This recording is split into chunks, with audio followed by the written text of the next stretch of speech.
You either die a gruesome death or live to fight another day. Forced to compete in cruel death games, you must put your wits to the test. This story has no restrictions when it comes to gore. Who is the mastermind, and what is the reason for all these high school students competing in death games? What would you do and how would you react? In this video, I'm going to break down the mistakes made, analyze the best course of action to take, and how to survive in As the Gods Will. Before the video begins, if you've already seen this movie or Cinema Summary's video on it, the manga is completely different after the first 3 games. So if you want to skip ahead to the time above, you can, but I would suggest you start from the beginning as the manga is really different. Don't forget to subscribe as well if you want to see more of this type of content. Okay, back to the story. The story starts out with our main protagonist, Shun, wishing that something interesting would happen in his life. To him, life is boring. All of a sudden, the teacher begins feeling uneasy and his head explodes. The class starts panicking and a Daruma doll appears from the teacher's body. As the students are processing what the hell is going on, the Daruma doll turns around and exclaims, "Come." Thinking that something bad is going to happen, many students run away, not realizing that this is going to be the cause of their deaths. Their heads explode, and within a blink of an eye, half of the class is dead. The class president tells everyone to calm down, stating, "Don't move or you'll die." As the Daruma turns its back to the students, they see a button stating, "Push this to end it," with a timer ticking down. Okay, the game is clear now. If the Daruma doll sees you moving, you die, but now is not the time to panic. Thinking rationally here is the difference between life and death. If I were in the situation, I would quickly rush to the left side of the room. Our eyes can see anywhere from a 120 to 200 degree angle of view. We know that the Daruma always turns right, so by staying on the left side, this can give us time to react when the Daruma turns, since we would be in the blind spot of the eye for a fraction of a second. Back to the story. Other students run towards the Daruma, trying to press the button, but all are caught and their head explodes. This thing is intelligent. Shun, along with the class president, are the 2 remaining members left. As they make one last run, Shun jumps from the desk, tackling the Daruma doll and pressing the button. The Daruma exclaims, "The end," and it seems they both survived.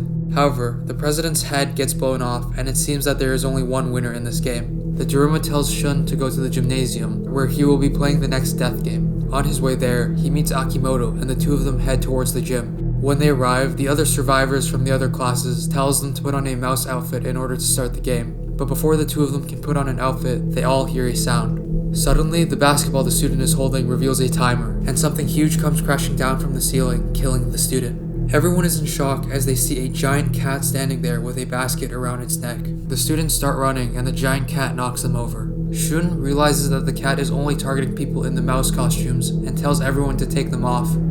Okay, let's pause and analyze the best course of action given the situation. After realizing that the cat targets people in the mice costumes, telling them would be the last thing I would do. Yes, it's cruel, but we are trying to increase our chances of survival.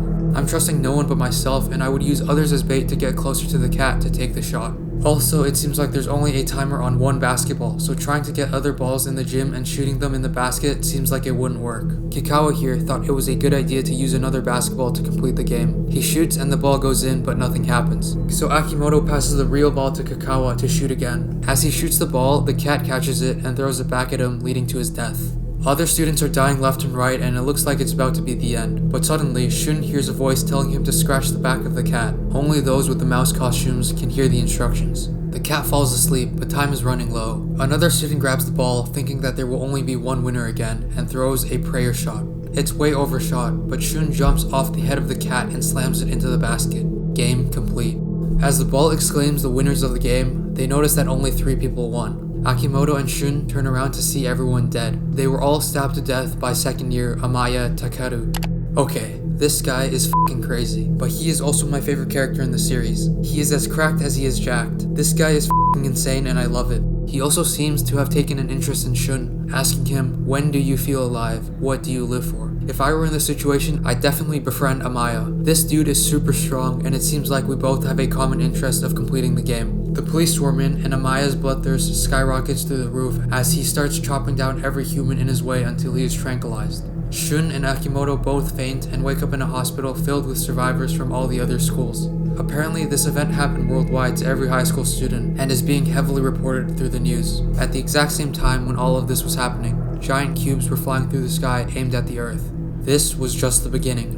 Detectives come into the room asking Akimoto for more information on the previous ordeal. As soon as she exits the room, the TV turns on. Written on the screen, it states, "It ends when you use the key to open the door." The third round is starting. Suddenly, they hear a loud thud. A giant cube just hit the hospital. Before the group is able to process what is going on, 3 Kokeshi dolls appear out of nowhere and immediately shoots one of the patients. They ask Mikami to play a game with them and he agrees. He must close his eyes and guess which Kokeshi doll is facing behind him. If he guesses wrong, he dies. Mikami closes his eyes and the 3 dolls swing around him. The singing stops and now he must choose. He guesses wrong and the dolls split his body in half. It's now Shun's turn. Okay, let's take a closer look at the situation and see if we can increase our chances of survival. If we analyze this game closely, we can actually see that there is a 100% guarantee of survival. We know that the main Kokeshi doll is the one that asks the question of which doll is behind you based on the previous experience with Mikami. That information alone gives us a surefire answer. Since we can identify the voice of the main Kokeshi doll, all we have to do is memorize the positions of which doll is to the right and left of the main doll. Thus, after the main doll speaks, his voice lets you pinpoint the locations so you would be able to know the positions of the other dolls. Calmly analyze and use all the information given to you, and it will increase your chances of survival. Shun goes with the plan and identifies the voice of each doll. As the dolls swirl around him, he guesses correctly and lives. The Kokeshi doll leaves, but one is left behind and starts melting, revealing a girl named Shoka. Looking outside of the room, it seems that the Kokeshi dolls are turning survivors into dolls if they don't hold hands with other people. Shoka jumps out and reaches towards Shun's hand and the doll leaves. This game is not finished. As stated before on the TV, you must use a key to open the door. They exit the room, coming across many dead bodies before finding a door with a lock on the ceiling. Searching for the key, they come across a group who was forced to jump a rope 100 times. There was a condition that all 4 of them had to complete it together. However, 2 of the members have already been caught in the rope, leading to their death. The remaining members are left there waiting for other people to join in. Shun and Shoka join in as they barely pass the challenge. Catching their breath, Akimoto appears out of nowhere and they all reunite. They are now in a group of 6. The Ingacho doll comes back, but since they are all holding hands, they are safe for the time being. Leaving them, the doll exclaims, "You are missing one person." Apparently you need 7 people to complete the task, as the number 7 was also inscribed on the door. They go searching for another student as they come across Amaya skipping rope all by himself. He seems to be mumbling something to himself and says 7,000. Holy shit, this guy is f***ing cracked. He's been jumping rope for 2 hours and it's like another day at the office for him. The dolls are getting annoyed and start increasing the speed by 2-fold, but it's no problem for Giga Chad Amaya. Suddenly, the doll's arm tears off from swinging the rope too fast, and Amaya uses this opportunity to knock the doll onto the floor and crack its skull. This guy is psychotic and I love it. Seeing the other 6 students, he rushes towards them, trying to break the skull of one of the students. Shun tells Amaya to stop, saying if you kill him, we'll all die and won't be able to complete the game. At least it seems that Amaya will listen to Shun. They are on good terms and I would personally use this opportunity to abuse the insane strength Amaya is carrying. Making their way back to the door, they use the key and a rope appears. Shun grabs the rope and it starts pulling the group up. It takes them to another area, and I'm assuming that this is within the box on top of the hospital. They meet a couple of talking statues and are creeped out by them. Making their way into one of the 8 houses, it seems that everything is going well. They have luxurious foods and nice living conditions inside the house, until suddenly the statues start screaming, "Oh yes, oh yes." Going outside, they see another group of 7 facing them, and it seems that this is going to be a tug-of-war match. They scream at each other to run towards the rope, but it seems that Amaya is already there. Pulling the rope all by himself, the statues at the end of the rope makes its way to their side of the field. 7 statues appear out of nowhere and shoot the losers, leading to their deaths. Stating it's 4-3 baby, it seems that there are 8 other groups here with them. The group makes their way back to the house and are told to wait, unsure of when the next match will start. Okay, let's analyze the situation and think of options to increase our chances of survival. We don't have to be worried about Amaya since he's almost a superhuman. He's been waiting next to the door ever since the first round ended, so I would just let him do whatever he wants. But getting the others to cooperate is the hard part. I would take the lead role and establish myself as the dominant one using Amaya's psychotic nature since Shun is on good terms with him. Using force is probably the best way to guarantee cooperation and 0 slacking. I would create a schedule where 2 people sleep for an hour, alternating between the 6 other people. This means that 4 people along with Amaya are awake at all times while 2 people are sleeping and resting. Sleep is important for maintaining strength, so it's crucial to have enough of it before the game, but we also need to make sure that we have immediate manpower to run out onto the court. I would also gather the food that they gave us and try to throw it at the opposing players to stop them from making it towards the rope. Round 2 starts a couple hours later and everyone rushes towards the door, but the door doesn't open. It's not their group this time. Witnessing the other two teams fight, the left team wins and the right team is executed. The score is now 4-2. While everyone goes to their room to rest, Shun goes towards Amaya, and Amaya states that he's interested in him. "You give off the same scent as I do," he says as they converse. Somewhere in an extraterrestrial area, someone is watching over all the games happening in the cube, enjoying every moment of it. Who could it be and what is their goal? As reporters flock towards the cube to report on what they are seeing, a random shut-in seems to have found key information pertaining to the origin of the games. He knows who the mastermind behind the game is. Shun tells everyone to go sleep, and by the time he wakes up, the third round is already over. Talk about lucky. The score is 4-1 for the side of the group, and it seems that everything is going well. The next round starts, but it's not their group again. They look out the window, surprised to see that the enemy group only has 2 members. Even though it's 2 against 7, the enemy team wins and the score is now 3-1. The 2 brothers go back towards the house, only to reveal that they killed everyone on their team. These guys are crazy as well. The 2 brothers dispose of the trash, and the next round starts. The 2 brothers win, and it's now down to 2 teams.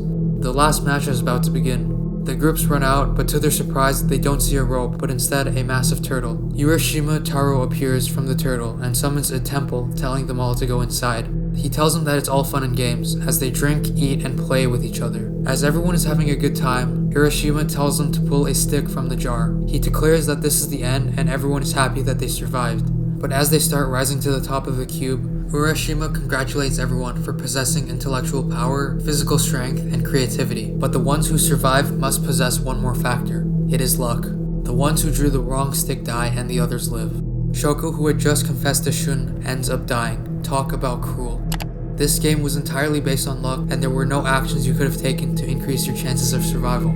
Well, that is, unless you wear plot armor. They make their way to the top of the cube, where everyone in Tokyo is awaiting the survivors, praising them as God's children. They survive the first round, but something huge is incoming. Currently, everyone and their moms are talking about God's children. They are all over the news, and everyone is theorizing how this situation came to fruition. Shun, after having time to think about all of this, meets up with Akimoto and tells her he's going to f***ing kill God.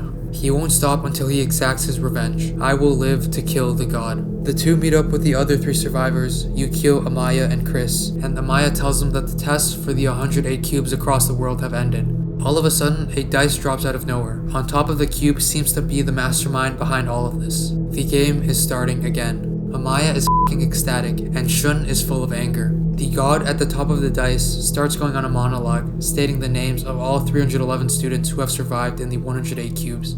They must all attach this band over their bodies and meet at a certain location by 7 in the morning.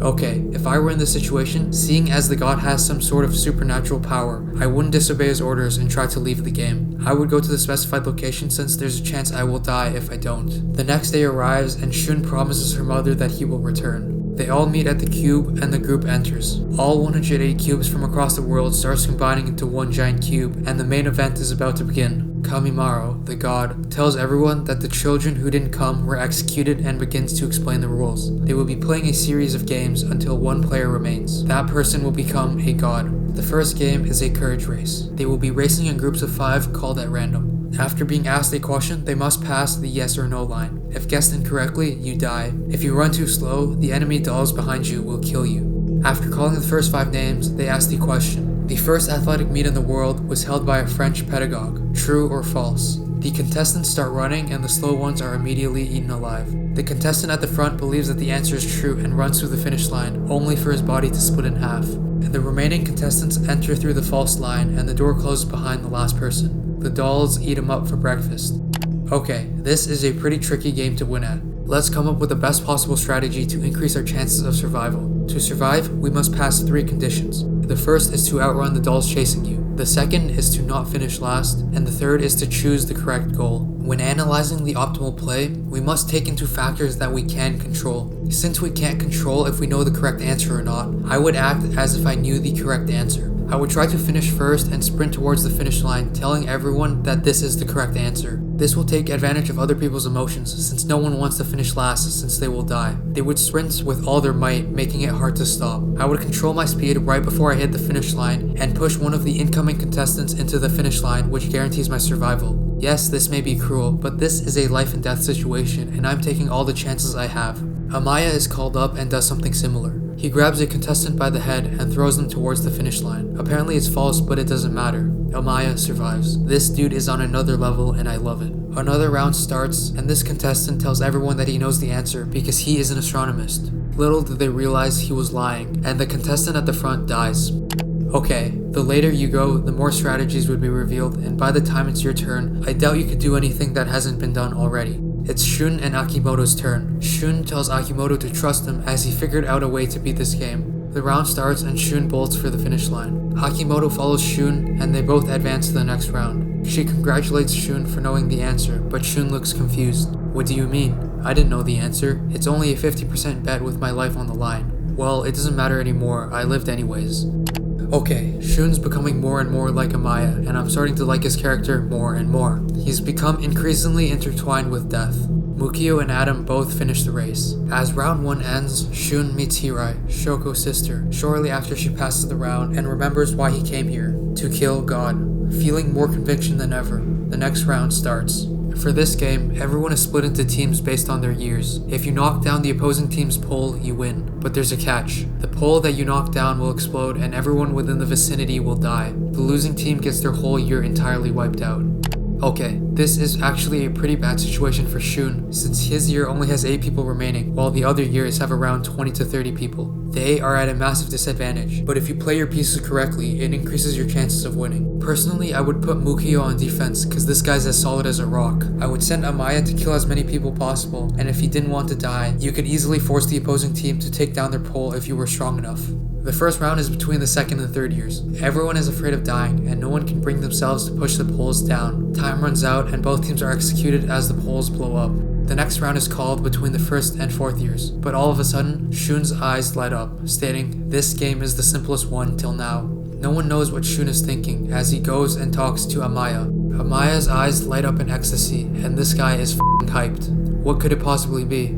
As they make their way to the field, Shun promises everyone that this'll work and no one will die. The match starts and they use a 1-4-2-1 defense system with everyone protecting the pole. Even if someone somehow breaks through the defense, Amaya is sitting at the back ready to fuck shit up. It's a pretty good plan as their aim was a counter. Time is ticking down and if they don't knock down the poles, both teams will die. With all the fourth years defeated, Shun grabs onto the enemy poles and tells Kyoko to get away. Everyone begs at Shun to stop, but instead of taking the pole down, he grabs it and starts running. Amaya's face lights up in ecstasy as he and Shun start running with the opposing poles. Shun starts smiling as he realizes he is truly alive. He remembers the time when Amaya asked him, "When is it that you are truly alive?" He is alive and feels the same way as Amaya. It's so refreshing and joyful. They both stayed smiling as they run towards God. They both wind up and throw the poles at God right before the timer hits 0. Unfortunately, like the story of Icarus, Shun and Amaya both experience too much joy, flying too high, only to be shot down. God shrinks the 2 poles and it seems that the attack didn't work. "You two are disqualified," God says, as he fires the poles back at Amaya and Shun. Back to the shut-in, where it seems that he has found the source of where this game is coming from. They open the apartment only to find some alien-like creature standing there. It blasts them away and the shut-in dies. Back at the cube, Shun and Amaya have been hit by the explosion, and God tells the workers to get rid of the 2. The workers throw them out of the cube, and Shun and Amaya fall from the sky. They lost their wings because they got too close to God. Being in the same situation as Icarus, what might their thoughts have been? The answer to that, they will tell no one but angels as they fall from the sky. That concludes it for Season 1 of As the Gods Will. Season 2 of As the Gods Will is a continuation of Season 1 with a new cast, but is set in the same world at the same time. Season 2 ties up all the loose ends that happens in Season 1 nicely, and if you want to see more, you should hit the subscribe button to not miss out. That being said, I think it'll be pretty hard to do a complete video on Season 2. Season 1 of As the Gods Will is around 21 chapters long, and it took around a 20-minute video to summarize it. However, Season 2 is 186 chapters long. If I were to continue the series, I would probably have to split Season 2 into multiple parts. Comment down below if you want to know what happens next in Season 2, and if you want me to make a 3-part video on it. Also, if you enjoyed the video, don't be afraid to tell me your opinion. This has been Hyacinth. Peace.